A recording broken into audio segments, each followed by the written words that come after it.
Bonjour et bienvenue sur What the fuck Kev Solo! Je vais prendre le temps de remercier le monde qui sont en live sur Twitch en ce moment, sur twitch.tv, What the fuck Kev Twitch, qui m'ont écouté faire le podcast sur OD, qui a écouté la vidéo sur le podcast que je fais en ce moment, puis après ça, qui écoute moi qui fais le podcast, c'est la vidéo qu'ils viennent juste d'écouter. C'est c'est le fun! On voit les behind the scenes d'un podcast, comment ça fonctionne. Tu te répètes en esti.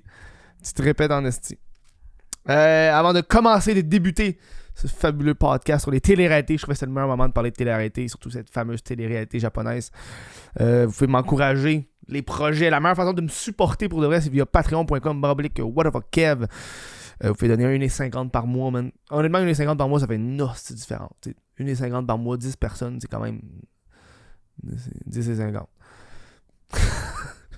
Plus que ça, mais c'est pas grave. Il y a... en fait, c'est 11,50$, je m'excuse. Il y a... en fait, je sais pas, j'ai pas envie de calculer dans ma tête. Sinon, vous pouvez devenir membre YouTube, c'est le bouton rejoindre. Vous pouvez vous abonner via Twitch, si vous êtes Amazon Prime. Aujourd'hui, on parle d'une télé-réalité japonaise que j'avais envie de vous parler de ce podcast-là, de cette télé-réalité-là depuis un bon bout. J'ai comme un peu oublié, puis là, je me suis dit, c'est le bon moment avec OD. On embarque là-dessus. Donc, c'est une télé-réalité qui s'est passée dans la fin des années 90, début des années 2000, sur une chaîne qui s'appelle Susundu Denpai Shonen, qui était un live stream avec un acteur principal qui s'appelait Nazubi. C'est fucked up, dude, là. Ok, c'est une télé-réalité ou est-ce que c'est juste une personne qui participait qui s'appelait Nazubi. Dans le fond, il a comme participé à un concours pour gagner et à la fin, qu'est-ce qu'il gagnait? C'était la gloire et la célébrité s'il participait à la télé-réalité. Et dans le fond, le but de la télé-réalité, c'est super fucking simple, là. C'est que le gars, il rentre dans une pièce, il n'y a rien. Fait qu'il faut qu'il soit tout nu, parce qu'il n'y a rien. Il y a un rack à magazine, il y a des enveloppes de l'eau, un brûleur à gaz, bon, il y a une toilette puis une douche, là. Puis son objectif, c'est de remplir des concours et de gagner des concours pour valoriser une valeur totale de 9 000$. Et ce qu'il doit gagner, c'est oui des prix, mais aussi sa nourriture, parce qu'il n'y a pas de... Quand j'ai énuméré, j'ai pas dit nourriture, j'ai dit eau. Fait qu'il faut qu'il gagne sa nourriture. Puis en même temps, la nourriture, c'est pas l'affaire qui te donne le plus de cash. Fait que tu peux avoir des pneus à 800$ ou du riz à 40$. Il va peut-être prendre le riz à 40$. T'sais. Fait que t'es déjà là, t'as un aspect qui est fucked up, puis le monde écoutait ça, puis dans le fond, la façon que la télé était faite, cette télé-là, c'est un peu... c'était un show... hebdomadaire, donc ça enregistrait pendant tout le temps, 24h/24. Puis à la fin de la semaine, à chaque dimanche, il pognait les 10 meilleures minutes. Puis il diffusait ça à la télévision. Tu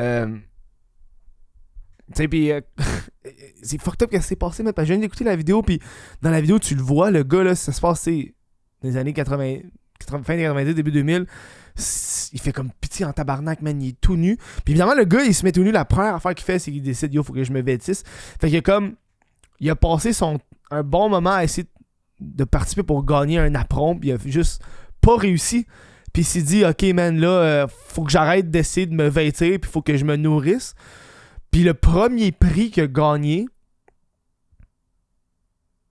c'était... Attends, c'est de la c'était de la gelée. De la gelée en pot.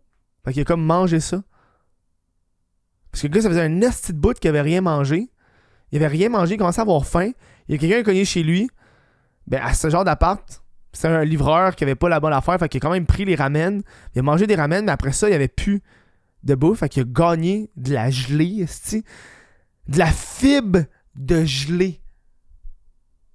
De la fibre de gelée. 12 pots de fibres de gelée. Puis c'est ça qu'il a mangé parce qu'il n'y avait rien à manger. Puis ça filme. Puis pendant que ça filme, c'est le divertissement du monde. Voir cette torture-là. Cette torture-là. T'sais, après ça, son deuxième prix, ça a été 5 kilos de riz. Il a gagné 5 kilos de riz. c'est comme très à voir parce que le gars il gagne du riz, fucking cool, mais il y a pas de. Il y a rien pour le cuire son riz. Fait qu'il s'est rendu compte qu'en utilisant les pots de gelée, puis il met ça sur son brûleur à gaz vraiment très bas, il peut faire cuire son riz, mais c'est genre aucunement nutritif, manger juste du riz puis de la fibre de gelée, là. Manger cru, c'est pas tant meilleur. Manger du riz cru, moi t'avouer, là. Tu sais. Je peux vous donner une idée, tu sais. Après ça, il a gagné du savon. Il a gagné 100$. Puis il a gagné du spaghetti en canne. Mais il n'y a pas de can opener. Il n'y a pas d'ouvre canne. Fait qu'il est comme pogné avec ça. Ça y a pris 6 mois. 6 mois pour ramasser 4500$. 6 mois, 4500$. Puis le gars, ce qu'il faisait à tous les jours, c'était remplir des coupons. Il check les magazines, il remplit les coupons pour gagner des concours, il met ça dans les enveloppes et il les envoie. Il fait ça à tous les jours, il n'y a rien. Il n'y a aucun divertissement, il est tout nu, il mange ce qu'il doit gagner. Ça a pris 6 mois pour faire ça. 4500$. Il n'a pas atteint son 9000, là. Il n'a pas atteint son 9000. Tu sais? Puis parmi son 6 mois, il a gagné beaucoup de choses. Je veux pas, tu sais, pour atteindre cet objectif. Il a gagné un vélo qui servait à fuck all parce qu'il est genre dans une pièce. Là. Il y avait un vélo, mais ça sert à rien. Il a gagné des petites culottes qui fitaient fucking pas. Puis c'est son premier vêtement. C'est des petites culottes féminines, je pense. C'était des petites culottes, mais à voir de quoi ça avait l'air, je pense que c'est des culottes féminines. Il a gagné une TV, mais pas de câble. Fait que c'est une TV qui fait juste faire. Puis après 3 mois, il a gagné une brosse à dents avec de la pâte à dents. C'est la première fois qu'il se brossait les dents en 3 mois. Il va devenir famous. C'est fucked up, là. C'est fucked up, là.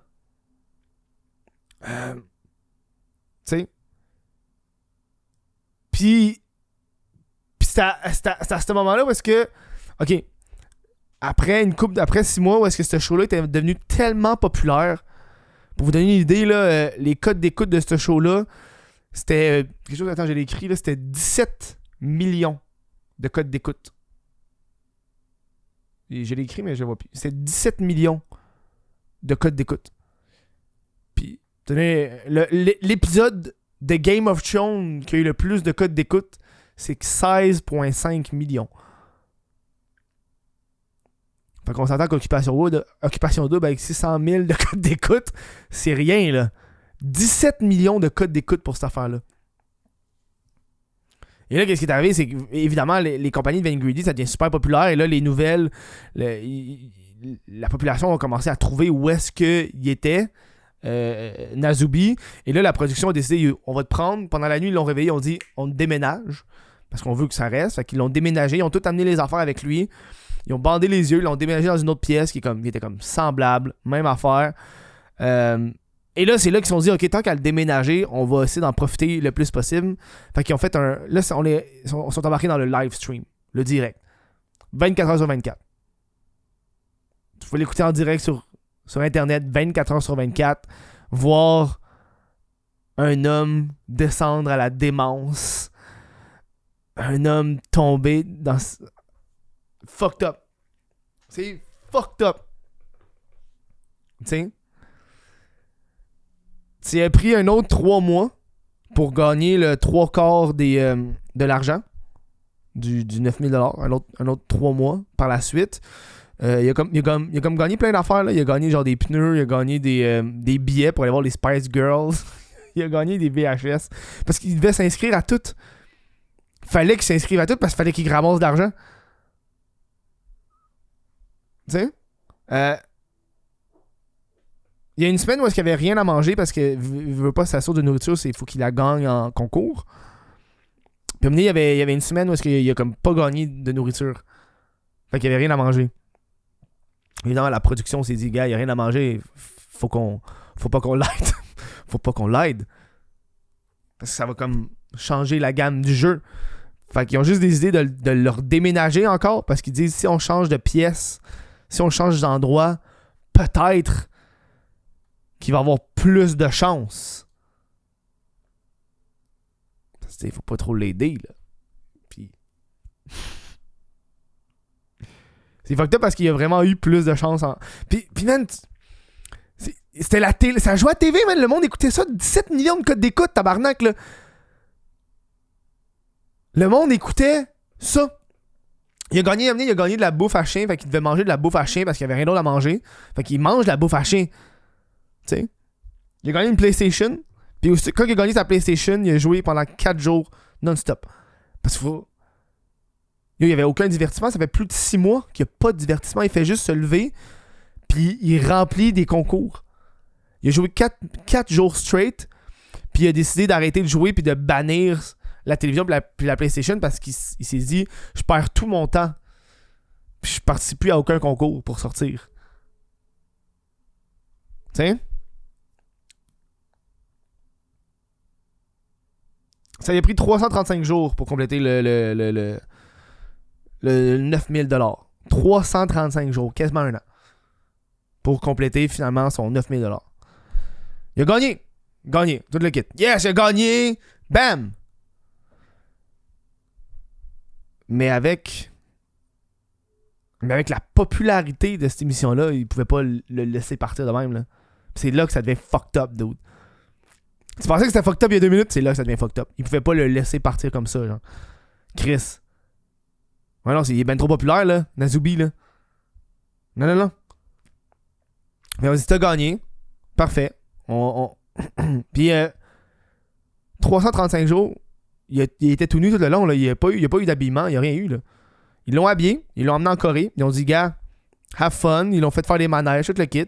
Quand ça a été fini, ils ont remis un bandeau. Ils l'ont ramené dans une pièce avec un dictionnaire coréen, des coréens-japonais, parce que c'est pas la même langue, des magazines, puis ils ont dit faut que tu participes à des concours pour gagner assez pour un prix pour un billet d'avion, là. Big! Ça a pris 2 mois. Ramasser assez pour le billet d'avion. La production a fait non, c'est pas assez, là. Faut que tu upgrades ta classe. Je pense qu'il y avait juste une classe économique. Upgrade ta classe. Il a participé à un concours, il a gagné des herbes coréennes qui valent super cher. Fait qu'il a complété, la production a fait non. Faut que tu upgrades encore une autre fois. On va pas te laisser partir, Calis, le Nazubi, là. Ils ont upgradé encore une autre fois. Là, il a gagné après une couple de temps. Ça a pris combien de temps après ça? Je sais pas combien de temps, mais en tout, ça a pris 15 mois. En tout, cette expérience-là a été 15 mois. Puis, Corée a gagné. Ça a tellement fait rire, là. Il a gagné une pieuvre en vie. Une pieuvre vivante. Qu'est-ce que tu veux qu'il calisse avec une pieuvre vivante? Genre, c'est sûr qu'il va la tuer ou qu'il va la manger, man. Il n'y a pas de bouffe. Tu sais? Et là, ils ont fait OK, il a gagné. Ils l'ont ramené au Japon. Ils l'ont habillé, ils l'ont ramené au Japon. Et c'était comme la dernière pièce, c'était la pièce finale. Puis, je vous conseille d'aller voir ce moment-là parce que c'est le moment le plus fucked up. Ils l'ont amené dans la pièce finale, puis c'est une pièce avec que les murs ils tombent. C'est comme un cadeau, là, ils tombent, là. Puis dans le fond, t'avais la fausse pièce qui était au milieu d'un stage, puis alentour, t'avais une foule de personnes avec des animateurs, puis tout, pour célébrer la victoire de Nazubi. Et là, il l'amène dans la pièce. Puis là, aussitôt que la production elle sort, le premier réflexe de Nazubi, c'est de se crisser à poil. Premier réflexe, je me mets tout nu. Chris, ça fait 15 mois qu'il se met tout nu. Il s'est rendu que quand il porte des vêtements, ça le gratte. Il était tout seul, il parlait à personne. Et là, après 2-3 minutes, les murs, ils tombent. T'as les confettis. T'as la foule qui crie. Le monde applaudisse. Et tu vois la réaction du gars, man. De la surprise, de la terreur, de la confusion. Il se recroqueville sur lui-même. Il se couvre. Il regarde les écrans en arrière. Il voit qu'il est sur l'écran. Le gars, il est fini mentalement, man. fini mentalement, dude. Puis c'est ça, c'est la fin de cette télé-réalité-là avec Nazubi. Puis le show, il voulait que ça soit un peu humoristique. Fait que ça, c'est un peu fucked up parce qu'au montage, il censurait ses parties génitaux, mais au montage, à chaque fois, c'était plus touchant. Il mettait des rires par-dessus, puis des images, puis du texte. Puis il y a des moments où est-ce qu'il dit qu'il est comme un peu tanné, puis ça fait comme ha ha ha ha. Puis ça rit juste pour dire, gars, man, il est peut-être déprimé, là, mais c'est drôle. T'sais. Puis après le succès de cette série-là, ils ont continué, ils en ont fait d'autres. Ça n'a pas été le seul qu'ils ont fait. Ils ont fait d'autres shows. Puis finalement, la série complète a été cancellée en 2002. Mais parmi les autres, c'était on te crisse sur une île déserte. On te met sur une île déserte, puis il faut que tu construis un canot pour revenir au Japon. Il y en avait un qui c'était faut que tu sois dans une pièce sombre. Puis la seule fois que la lumière s'allume et que tu reçois de la nourriture, c'est quand ton équipe de baseball favorite gagne. Puis le dernier, je m'en rappelle plus c'est quoi. Mais c'est une autre affaire fucked up d'endurance. Ah oui, il faut que tu fasses du pouce sur toute l'Afrique.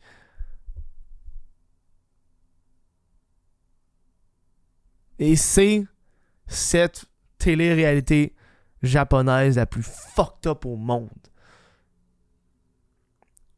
C'est ça. Maintenant, vous le savez. Ça, c'est une bonne discussion à avoir dans un... Quand vous êtes un peu drunk, vous parlez de ça. Et après ça, est-ce qu'après les 15 mois, Nazubi a eu la gloire qu'il a eu? Pas vraiment.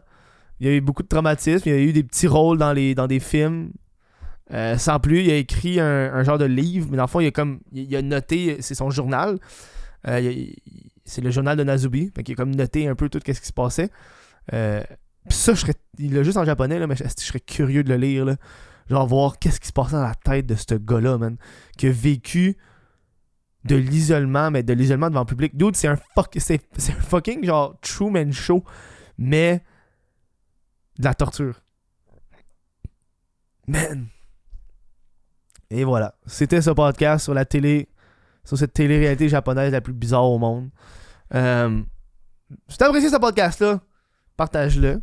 Hein, si tu apprécies. Moi, je vais prendre le temps de remercier les membres Patreon qui participent activement à ce que le podcast continue. Merci à Jonathan Brunet, Cédric Martin-Côté, Édouard Godet, Xavier Desjardins, Jesse Desormeaux, Raymond Yenchek, est-ce que j'ai toujours de la misère à dire son nom, Olivier Bousquet, Lucas Lavoie, Félix Richetière, Daniel Savard, Mylène Lavigne, Thomas Bélanger, Jean Robin, Vincent Joyce, Sébastien Paquette, Joanny Gagnon-Blais et Alexandre Desrochers-Fleury. Merci à vous de supporter ce podcast. Merci à tout le monde qui sont là sur Twitch. Ça laisse réfléchir quand t'entends ça, à quel point que on est tellement hors de cette souffrance. Je pense en Amérique du Nord que quand on est confronté à un petit peu de souffrance, on capote. Puis c'est peut-être parce que j'ai écouté, peut-être parce que je suis un petit peu plus pessimiste dans la vie, mais je suis comme dude, les humains, on n'est pas super beaux là.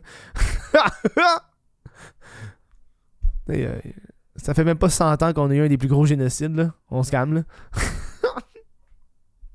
T'sais. Bref. Merci à tout le monde d'avoir écouté ce podcast-là. Puis à un prochain show, man. Ciao.